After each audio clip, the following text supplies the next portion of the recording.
My name is Tony YiKe Yang, and I am a Chinese-Canadian pianist. Hello, Becky. Thank you so much for having me on your Art Talk program. I'm currently in Toronto, Canada, spending time with my parents for the New Year's and the holiday season. But these days, I'm mainly based in Sweden as an artist in residence at the Ingesund Piano Center. But this upcoming spring, I will also be in Boston quite a bit to finish up my degree at Harvard in economics.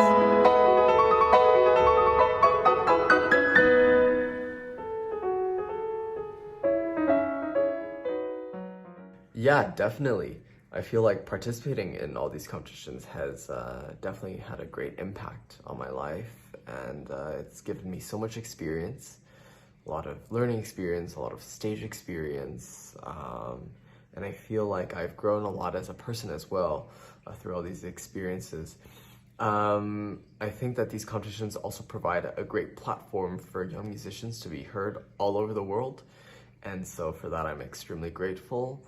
I'm also very grateful for all the connections and the mentors that I've made throughout all these events, and I think for me as well, it was also a great way to stay consistent with my practice while at Harvard, as I was quite busy with academics. But you know, participating in these competitions, they gave me, I guess, goals to work towards, and it helped me stay consistent and consistently motivated while being, you know, busy elsewhere. The fifth prize goes to Tony Yang, Canada.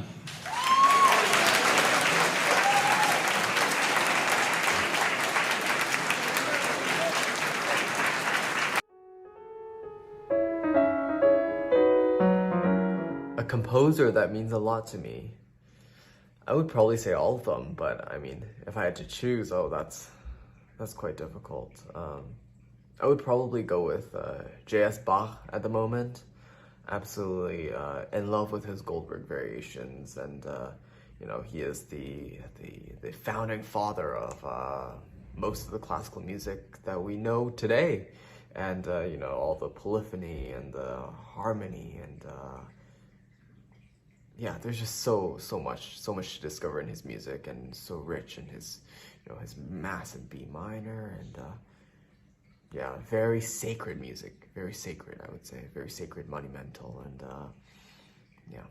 So, as for pianists that mean a lot to me, you know, I go through phases, and I think these days, you know, I'm always fascinated by Martha Argerich, of course.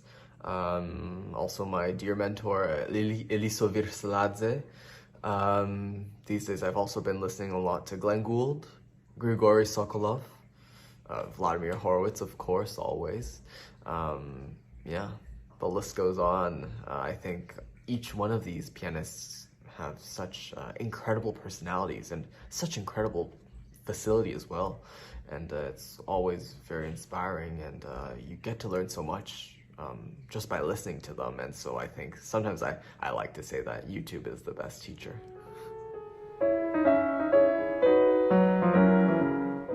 Well, when I'm at school, the time that I leave for practice, I mean, it really depends. It depends on what kind of obligations I have at the moment, and you know, how urgent or how close they are to the present.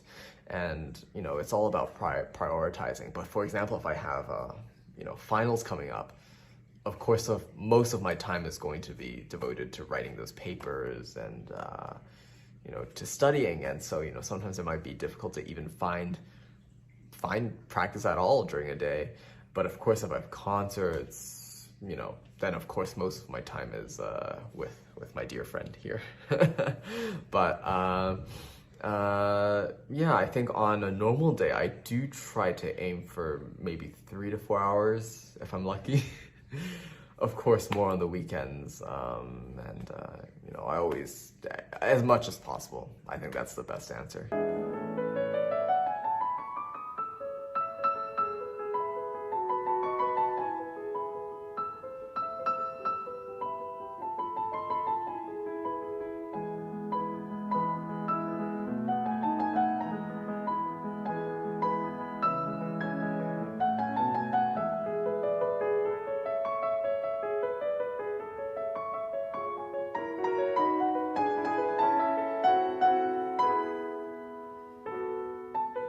Yeah, definitely. I will do my very best to pursue a career in music. At the time that I won that prize at the Chopin, it honestly caught me very off guard because I wasn't really sure what I wanted to do with my life yet. But it just kind of, thrusted me into the scene, and I felt very lost. So, I just decided to go to normal university, have different experiences, new experiences, meet new people from different fields, talk with them, even did some internships.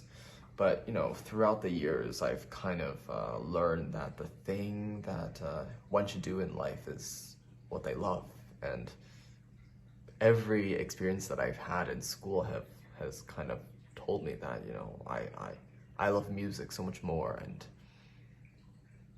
so throughout those discoveries, those experiences, I've discovered that, music is what I should do, and I'm very happy to do it. And I hope I can do my best in this path. Hope it goes well. And, there's also, some great role models ahead of me. For example, Yo-Yo Ma, he did the same thing. He went to Harvard as well, did a degree there, and then afterwards came back to music. And of course, he's one of the greatest cellists alive, so yeah.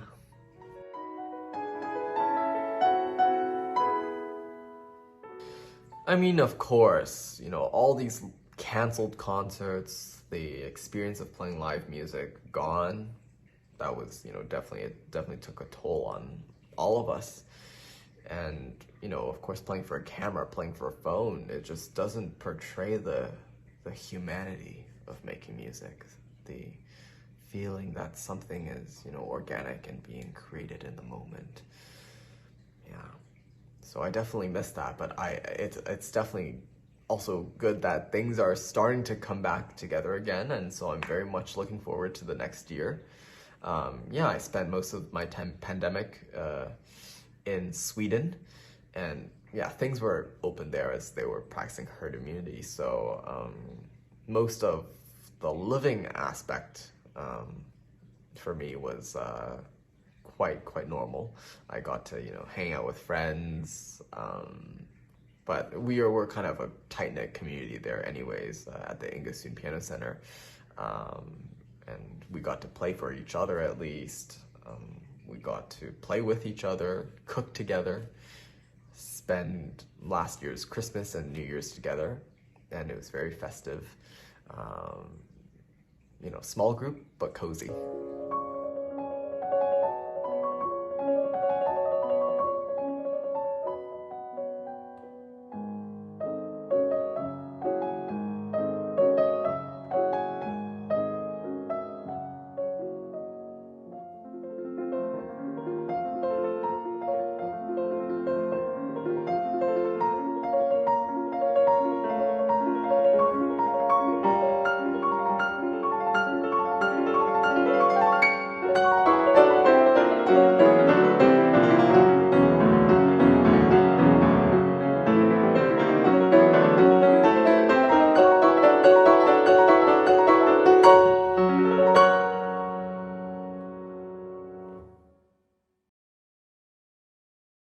Yeah, definitely.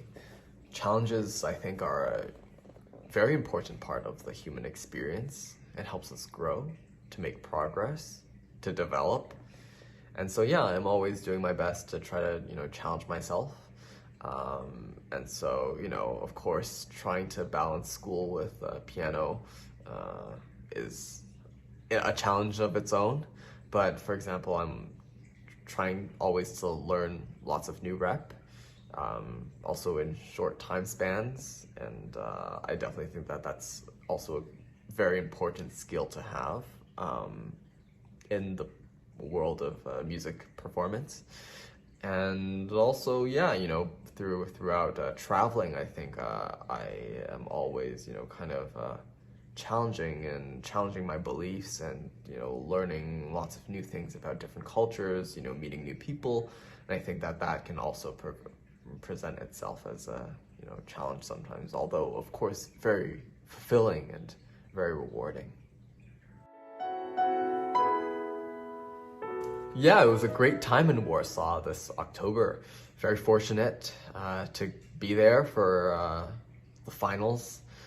I was there as a guest of the Chopin Institute. I did a Chopin talk by myself and another Chopin talk right before the final results with my dear friends Eric Liu and Sungjin Cho.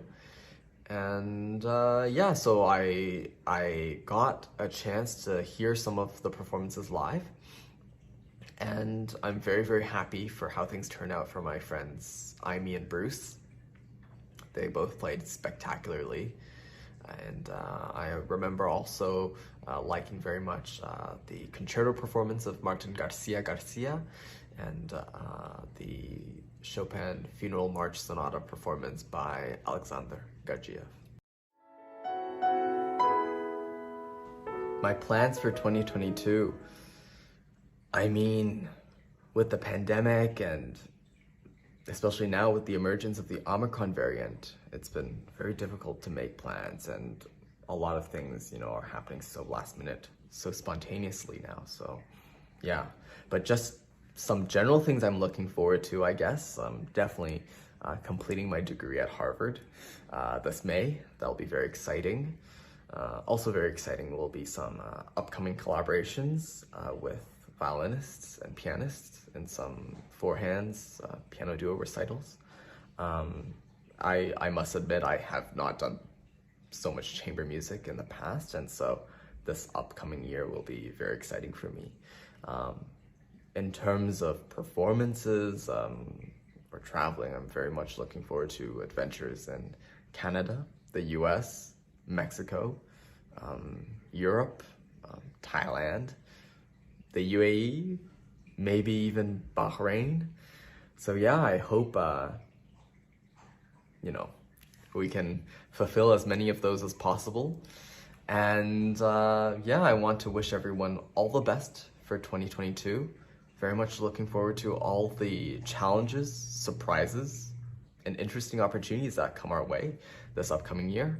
Yeah, wishing you all lots of happiness, success, good music, good food, beautiful experiences, memorable experiences, and of course, most importantly, good health. So yeah, all the best, Happy New Year, and thank you so much again, Becky, for having me on your Art Talk program. It was a delight.